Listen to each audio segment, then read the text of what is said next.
അങ്കിളെ, ഞാൻ ഒരുപാട് പെൺകുട്ടികളുടെ ജീവിതം തകർത്തതാണെന്ന് കണ്ണനെ ബോധിപ്പിക്കാൻ അവൾക്ക് കഴിഞ്ഞു. അങ്ങനെയാണ് ആ കുടുംബത്തിലോട്ട് എനിക്ക് പോവാൻ പറ്റാണ്ടായത്.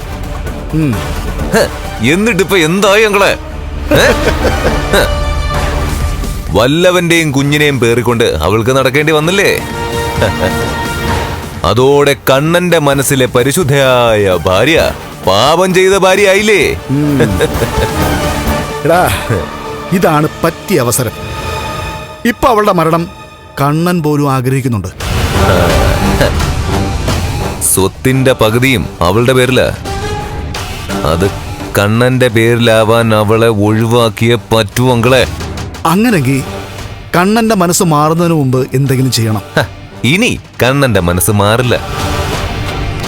അവനെ അങ്കിളിന് അറിയാത്തതുകൊണ്ട് വഴിതെറ്റി നടക്കുന്ന ആണിനെയും പെണ്ണിനെയും അവൻ ഒരിക്കലും സ്നേഹിക്കില്ല. ഓർമ്മ വെച്ച കാലം മുതലേ അവൻ അറിഞ്ഞവനായി ഞാൻ. അങ്ങനെങ്കിൽ ലക്ഷ്മിയെ ഇല്ലാതാക്കിയിട്ട് നീ ആഗ്രഹിക്കുന്നത് പോലെ കണ്ണനെ കൊണ്ട് നിന്റെ പെങ്ങടെ കഴുത്തി താലി കെട്ടിക്കണം.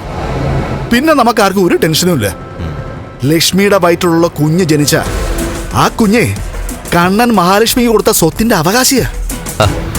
ആ വഴിക്കൊക്കെ ഞാനും ചിന്തിക്കുന്നുണ്ടെങ്കിലേ.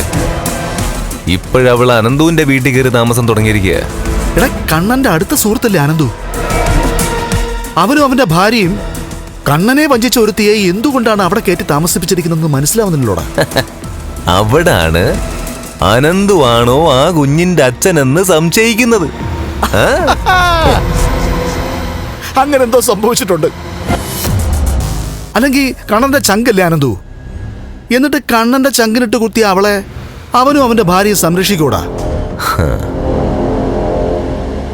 അനന്തും ലേഖയൊക്കെ കണ്ണന്റെ ബലമായിരുന്നു. ഇപ്പൊ എല്ലാവരും തമ്മിൽ തെറ്റിയങ്ങളെ. ഇത്രയും പെട്ടെന്ന് ഇതൊക്കെ സംഭവിക്കുന്നത് ഞാൻ ഒരിക്കലും കരുതിയില്ല. എന്തായാലും ഇപ്പൊ എല്ലാം നമുക്ക് അനുകൂലമായി വന്ന സ്ഥിതിക്ക് ഇനിയിപ്പൊ മെല്ലെ പോകുന്ന പ്രശ്നമില്ലങ്ങളെ. ഇന്നലെ വരെ മഹാലക്ഷ്മിയെ സ്നേഹിച്ചവൻ, അവളെ ജീവനായി കരുതിയവൻ, ഇന്ന് നമ്മളെ പോലെ തന്നെ അവളുടെ മരണം ആഗ്രഹിക്കുന്നുണ്ട്. എല്ലാവരും രണ്ടു തട്ടിലായ ഈ സമയത്ത് നമുക്ക് എന്തേലും ചെയ്യാൻ കഴിഞ്ഞില്ലെങ്കിൽ പിന്നെ ഇതുപോലൊരു അവസരം കിട്ടിയെന്ന് വരില്ല. പിന്നെ എന്തെങ്കിലും സഹായം ആവശ്യമായിട്ട് വന്ന ഞാൻ അങ്കിളിനെ വിളിക്കും. ശരിയടാ മോനെ. മരുമോനോടൊപ്പം എന്റെ മോള് പോയപ്പോ തന്നെ എനിക്കും എന്റെ അമ്മയ്ക്കും ഒരു ആശ്വാസമായിടാ. കുറെ നാളുകൾക്ക് ശേഷമാ എന്റെ മോളുടെ ചിരിച്ച മുഖം ഞാൻ കാണുന്നേ. ഇനി ആ ചിരി മായരുത്. അതുപോലെ തന്നെ നിന്റെ പെങ്ങളല്ലാതെ ഇനി ഒരാളും കണ്ണന്റെ ഭാര്യയായിട്ട് വരികയും ചെയ്യരുത്. ഒരിക്കലൊരബദ്ധം പറ്റിയെങ്കിലേ, എന്റെ പെങ്ങളെ അവൻ കെട്ടിയില്ലെങ്കിൽ അവന്റെ മരണം വരെ ഇനി അവന് ദാമ്പത്യം ഉണ്ടാവില്ല. പിന്നെ ആ പഴയ അബദ്ധം അതിനി ആവർത്തിക്കത്തില്ല.